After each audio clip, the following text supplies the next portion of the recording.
같이 공부하겠습니다. 지난번에 89문까지 우리가 배우면서 심판날에 대해서 우리가 같이 배웠습니다. 모든 사람에게 부활이 있는데 구원받은 자도 부활하고 구원받지 못한 자도 부활한다고 했어요. 그리고 예수님이 재림하실 때에 그때 죽지 않고 있던 사람들은 변화되어서 또한 예수님을 맞이하게 되어진다라고 했습니다. 그리고 그 부활 이후에는 심판이 있다라는 것을 말씀하셨어요.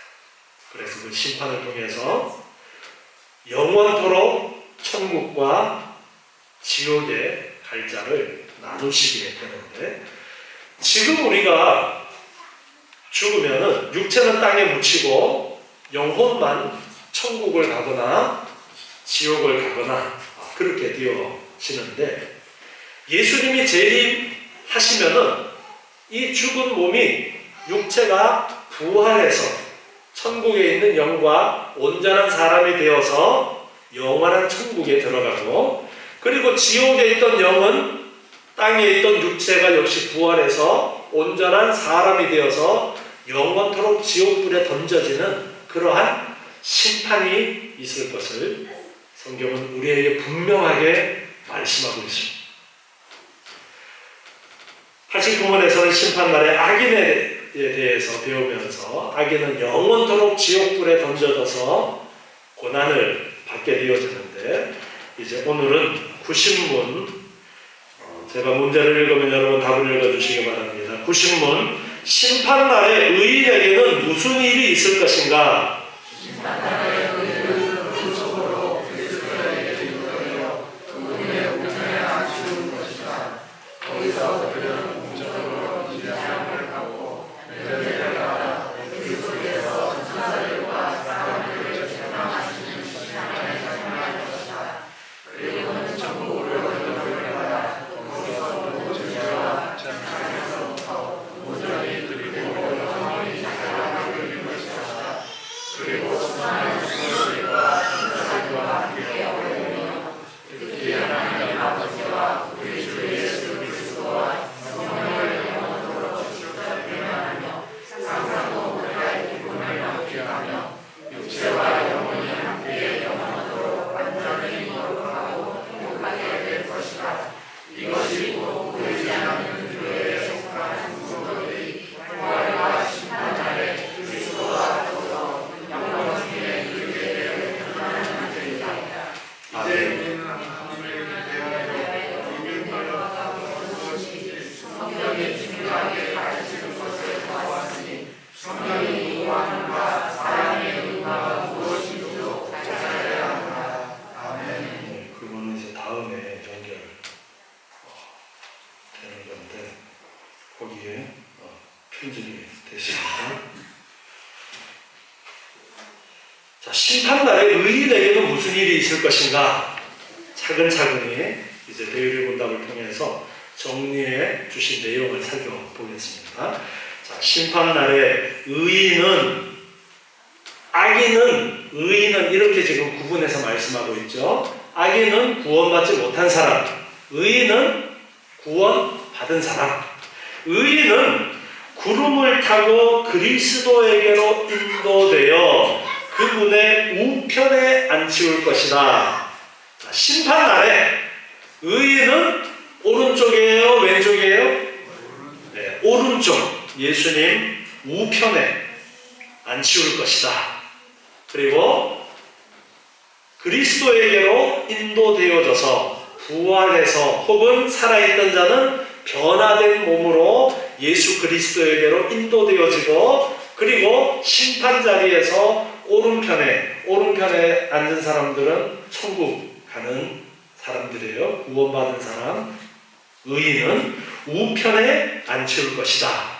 거기서 그들은 공적으로 인지함을 받는다. 이것은 인정함을 받는다라는 의미예요. 공적으로 이제 인정함을 받고 면제를 받는다라는 것은 무죄 선고를 받는다라는 거예요. 공적 이제 심판의 자리니까 여러분이 머릿속으로 이제 재판하는 그 자리를 한번 그려보시기 바랍니다. 재판하는 그 자리에서 이제 예수님이 재판장이신데 예수님께서 재판을 하실 때에 어떻게 선고를 하느냐 그러면 우편에 있는 자들에게는 인정을 받고 무죄 선고를 하는 거예요. 너희들은 죄가 없다. 내가 너를 안다. 이렇게 무죄 선고를 받는 거예요. 그리고 그리스도께서 천사들과 사람들을 책망하시는 심판에 참여한다. 이것은 악한 자들과 악한 천사들을 심판하는 그 자리에 이제 함께 참여하게 되어진다는 것을 말씀하고 있습니다. 예수님께서 악한 자들을 악한 사람들뿐 아니라 악한 천사들도 있죠. 타락한 천사들 대표가 사단이죠. 그들을 심판하는 그 자리에 의인들은 함께 이제 참여를 하는 거예요.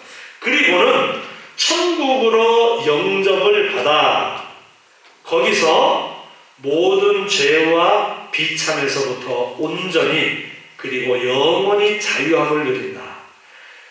죄에서 자유하고 비참에서부터 자유하고 영원토록 이제 죄와 비참이라는 것은 없는 천국을 말씀하시는 거예요. 그래서 우리는 천국으로 들어가는 거예요.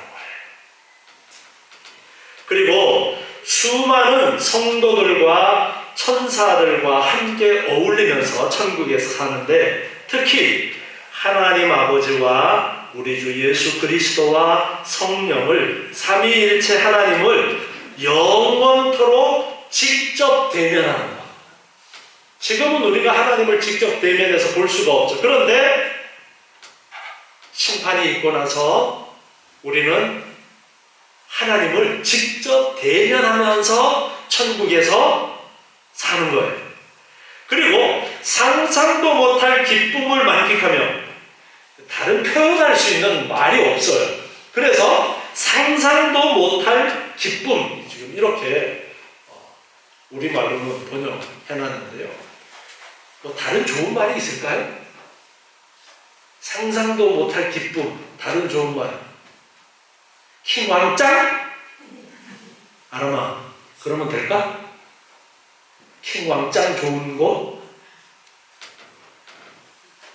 요즘 애들이 많이 쓰는 말로 표현할 수 없는 그 기쁨을 천국에서 이제 만끽하는 거예요. 그리고 육체와 영혼이 함께 영원토록, 육체와 영혼이 함께라는 이 표현을 특별히 집어 넣은 것은 육체만도 영혼만도 아니라 사람이 온전한 사람은 육체와 영혼을 함께 가지고 있는 상태가 온전한 사람이죠. 그런데 지금은 죽은 사람, 육체의 죽음을 맞이한 사람들은 영과 육체가 분리된 상태에 있죠. 이거는 잠깐 동안 그렇게 있는 거예요. 예수님이 재림하실 때까지는 이렇게 잠깐 동안 나뉘어져 있지만 예수님께서 재림하실 다시 육체가 부활해서 영과 결합이 되어진 하나님께서 창조하신 영을 가진 육체, 온전한 사람이 되어서 영원토록 천국에서 이제 사는 거예요. 그래서 육체와 영혼이 함께 영원토록 완전히 거룩하고 행복하게 될 것이다. 특별히 완전히 거룩이라는 표현을 쓰는 것은 우리가 이 땅에 사는 날 동안에는 거룩을 향해서 계속해서 신앙생활을 하는 것이죠. 거룩을 향해서 계속 신앙생활을 하지만 이 땅에서 우리가 온전하게 거룩해요? 거룩 못해요? 부족하죠. 완전할 수가 없어요. 타락한 인간의 연약함을 구원받은 사람도 아직 가지고 있는 상태이기 때문에 거룩에 대해서는 100% 완전하지 못합니다. 그렇지만 계속해서 하나님의 도우심 가운데 성장해 나가죠. 그것을 이제 성화라고 그랬죠. 그렇게 성장해 나가다가 하나의 문을 통과해요. 그 문이 뭐예요? 성화의 마지막 문. 뭐라 그랬죠? 예, 죽음. 육체의 죽음. 그러니까 우리 그리스도인들에게는 육체의 죽음이라는 것이 무서워하거나 터부시할 그런 것이 아니에요.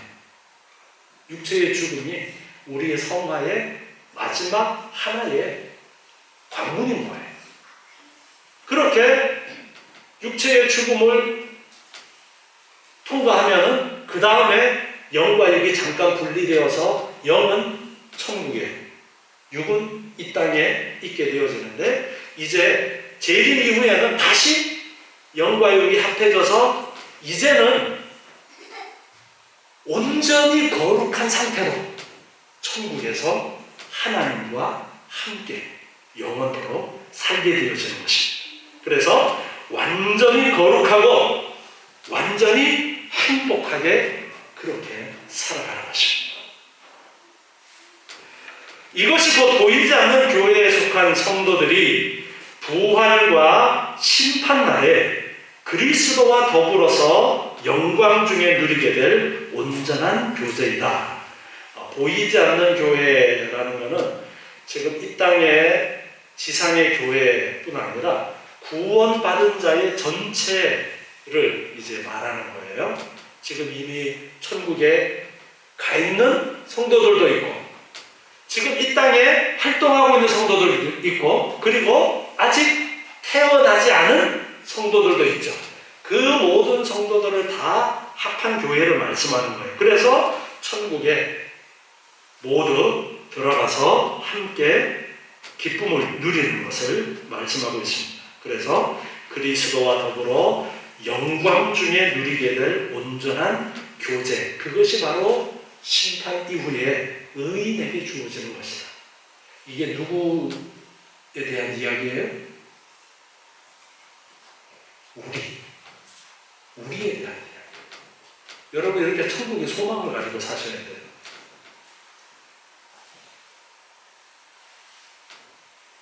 바울이 오늘 오전 말씀에서 이 세상의 학문을 다 배설물과 같이 여긴다 그랬잖아요.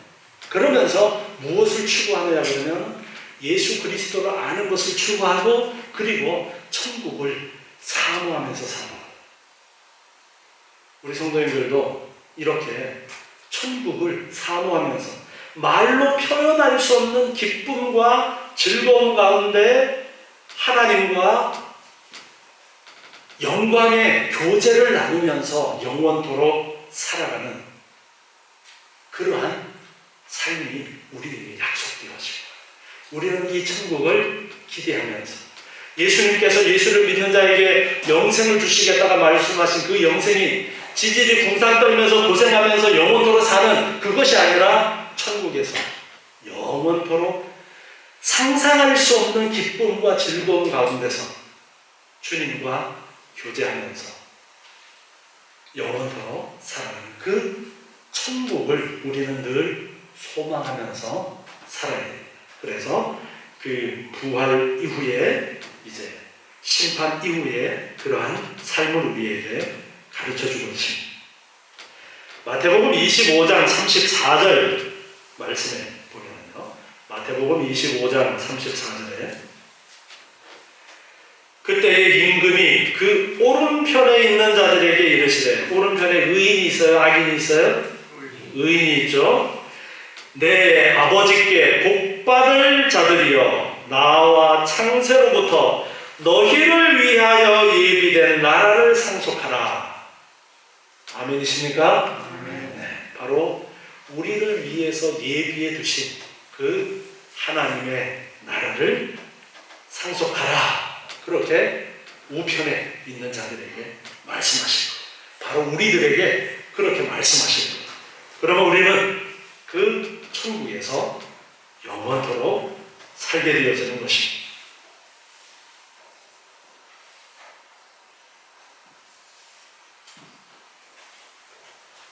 그 다음에 이제 여러분 아까 마지막 부분에 읽었던 거 이제 우리는 이거는 이제 큰 단락에 대요리 문답의 큰 단락. 이제 우리는 하나님에 대하여 믿을 바가 무엇인지 성경이 중요하게 가르치는 것을 보았으니 지금 이제 90문까지 내용이 우리의 믿을 바가 무엇인지에 대해서 분명하게 가르쳐주는 그러한 내용을 배웠고, 그리고 이제는 성경이 요구하는 바 사람의 의무가 무엇인지에 대해서 이제 91문부터 배우게 되는 거예요. 91문부터는 이제 90문까지만 배워도 우리가 분명하게 구원의 확신을 가질 수가 있습니다. 이제 우리는 천국의 소망을 가지고 살고요. 예수를 믿는데 예수 믿는 것이 내 의지로 믿는 거예요? 아니면 하나님께서 이루시는 일이에요? 하나님께서 이루시는 일인 거예요. 내 의지로 한다면 사실 소망이 없습니다. 내 의지로 한다면 언제 실패할지 언제 떨어질지 몰라요. 그런데 하나님께서 택하시고 하나님의 의지로 우리를 온전한 구원으로 이끌어 주실 것을 분명하게 말씀하고 있기 때문에 우리에게는 소망이 있는 거예요. 그래서 그 소망의 궁극인 하나님의 나라에 대한 내용까지 가르쳐 주신 거예요. 이 믿음 여러분 흔들리시면 안 됩니다. 자, 그리고 나서 이제 현재 우리가 이 땅에 사는데 이 땅에 사는 날 동안 어떻게 살아가는 것을 하나님께서 원하시는가, 거기에 대해서 이제 배우는 겁니다. 91문 하나님께서 사람에게 요구하시는 의무는 무엇인가? 하나님께서 사람에게 요구하시는 의무는 사람에게 순종하는 것이다. 아멘. 사람에게 요구하시는 의무는 반드시 지켜야 되는 그러한 부분을 말씀하는 것이죠. 사람이 반드시 해야 될 의무, 하나님께서 요구하시는 의무가 무엇이냐니까, 하나님께서 사람에게 요구하시는 의무는 사람에게 나타내 보이신 그분의 뜻, 사람에게 나타내 보이신 그분의 뜻, 하나님께서 사람에게 보여주신 하나님의 뜻이 있는데 그 뜻에 순종하는 것을 말씀하십니다. 순종하는 것. 하나님께서 인간에게 보여주신, 인간에게 말씀하신, 인간에게 가르쳐주신 그 내용에 대해서 무조건 순종. 이게 우리의 의무라는 거예요. 인간의 의무. 야고보서 1장 22절 말씀을 보면요. 야고보서 1장 22절에 야고보서 1장 22절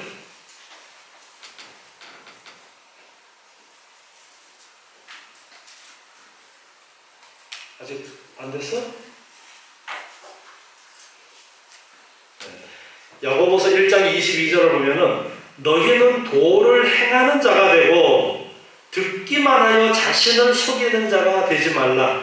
특별히 야고보서에 강조하는 것은 행함에 상당히 비중을 두어서 말씀하고 있죠. 그래서 행함을 지금 특별히 강조하는 말씀을 지금 찾아보는 거예요. 그래서 도를 행하는 자가 되고 듣기만 해서 자신을 속이는 자가 되지 말라. 듣기만 하는 것으로 끝내지 말아라. 행하라는 거예요. 누구든지 도를 듣고 행하지 아니하면 그는 거울로 자기의 생긴 얼굴을 보는 사람과 같으니 제 자신을 보고 가서 그 모양이 어떠한 것을 곧 잊어버리거니와 자유하게 하는 온전한 율법을 들여다보고 있는 자는 듣고 잊어버리는 자가 아니요 실행하는 자니 이 사람이 그 행하는 일에 복을 받으리라. 이렇게 말씀하면서 말씀을 배운 대로 실행해야 된다, 행해야 된다, 이것을 강조해 주시고 있어요.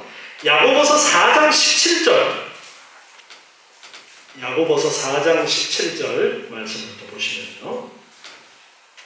같이 읽겠습니다. 이러므로 사람이 선을 행할 줄 알고도 행치 아니하면 죄인이라. 선을 행할 줄 알고도 행치 아니하면 죄라. 그렇게까지 말씀하면서 행함에 대해서 우리가 주의를 기울여야 된다는 것을 말씀하고 있어요.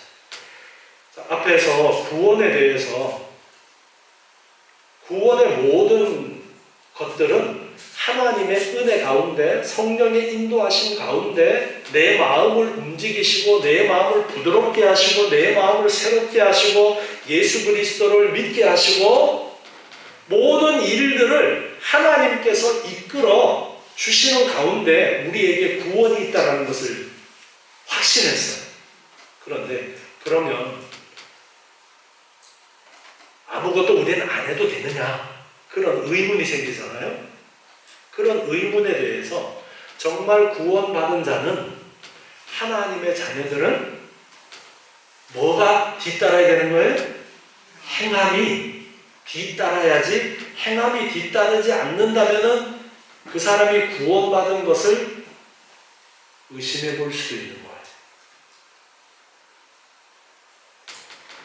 행함이 있으니까 그 사람을 구원하는 것이 아니에요.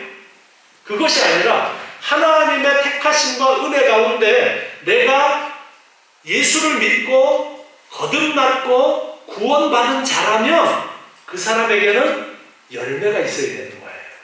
그 열매가 행함이에요. 그러니까 이 행함이라는 것이 우리에게 온전하게 있지는 못하더라도 행함이 있어야 되는 거예요. 아람아, 사과나무에 뭐가 열리지? 사과나무 봤어? 봤어? 진짜로? TV에서 아빠 나빴다. 사과나무 있는 데도 한 번 안 데려갔구나. 다음에 아빠한테 사과나무 한번 보여달라고 그래. 사과나무에는 사과가 열리지? 그러면 바나나 나무에는 뭐가 열리지? 내가 바나나 그러니까 발음이 틀렸다고. 목사님 바나나 아니고요, 바나나요.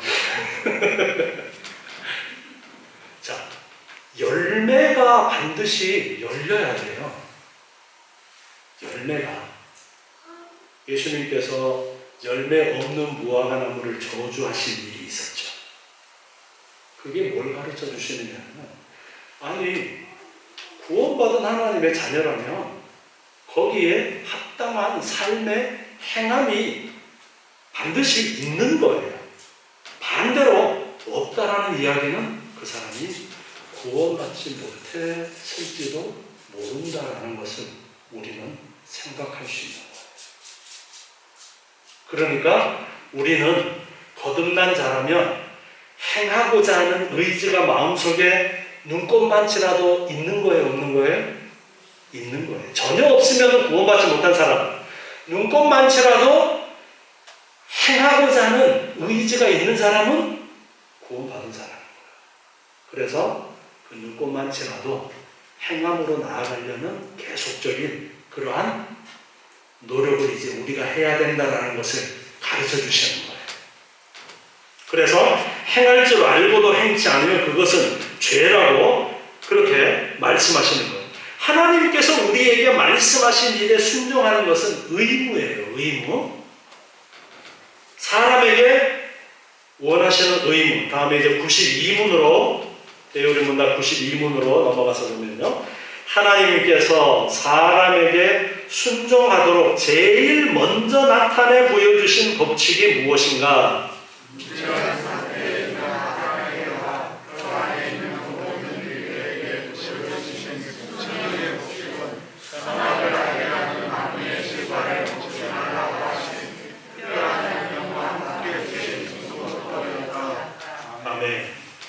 하나님께서 순종하라고 제일 먼저 나타내 보여주신 법칙. 자, 하나님이 말씀하거나 나타내 보여주시는 것을 순종하는 거죠. 다른 거 순종할 수는 없어요. 하나님께서 인간에게 가르쳐 주시고 말씀하시고 보여주신 것 외에는 우리가 순종을 할 수가 없어요. 모르기 때문에. 그래서 하나님께서 제일 먼저 나타내 보여주신 법칙이 뭐냐? 자, 무죄한 상태에 있는 아담. 무죄한 상태. 무죄한 상태의 반대 개념은 무엇일까요? 죄가 있는 상태의 아담. 타락한 아담이죠. 선악과를 따먹기 전과 따먹은 후의 차이예요. 그러니까 하나님께서 선악과를 따먹기 전에 말씀하셨던 거예요. 그래서 무죄한 상태. 이 무죄한 상태에 있는 아담에게와 그 안에 있는 모든 인류에게, 모든 아담의 일반적인 생육복으로 태어난 후손들, 보여주신 순종의 법칙은 선악을 알게 하는 나무의 실과를 먹지 말라. 이렇게 말씀하신 거예요. 선악을 알게 하는 나무의 실과를 먹지 말라고 하신 특별한 명령과 함께 주셨던 도덕법이다.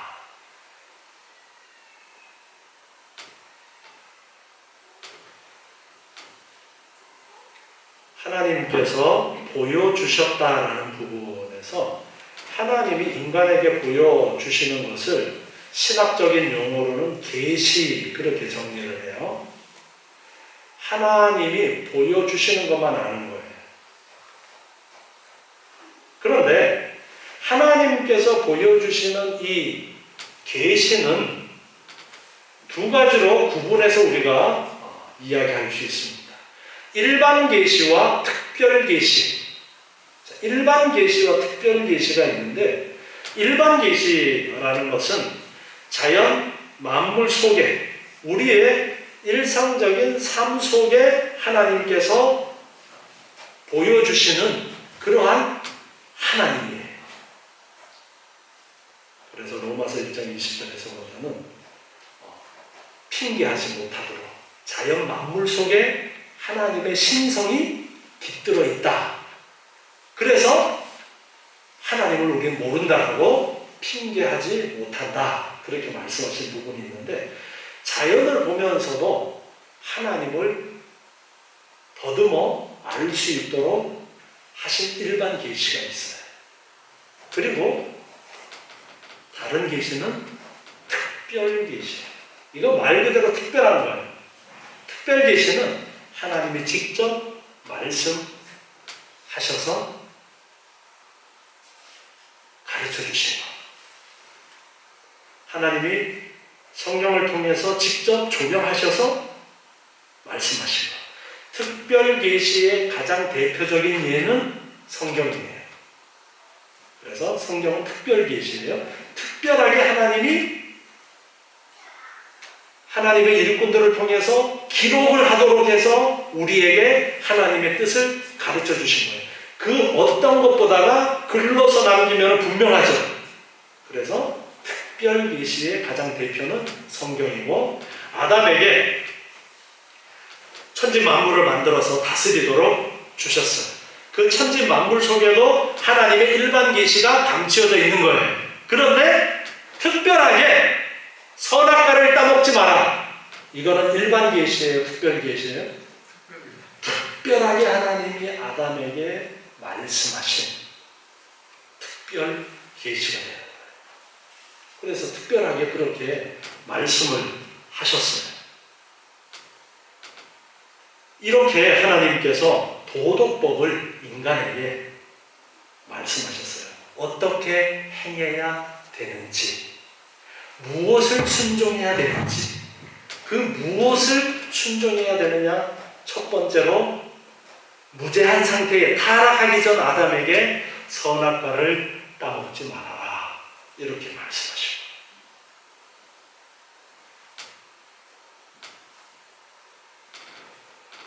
그런데 이 말씀을 아담이 잘 지켰으면 좋은데 지키지 않았어요. 잘 지켰다면 예수님께서 안 오셔도 되겠죠. 그런데 하나님께서는 선악과 따먹을 거 아셨을까요? 모르셨을까요? 에이, 아시면서 왜 그랬어요, 그럼 하나님이? 하나님 나빴어요.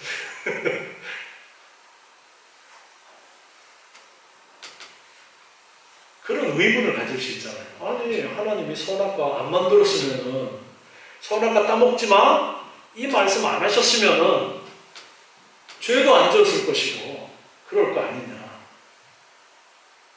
하나님이 사람을 만드셨는데, 하나님은 사람이, 자, 오른손 들어보세요. 오른손 들어보세요. 자, 오른손 내리지 마세요. 네. 하나님이 우리 사람을 꼭두같이 인형 다루듯이 하나님이 그렇게 움직이는 것을 하나님 원하지 않습니다. 하나님은 우리 한 사람 한 사람을 인격체로 만드셨어요. 그래서 우리가 기쁜 마음으로 하나님의 말씀을 순종하는 그런 순종을 원하셔요.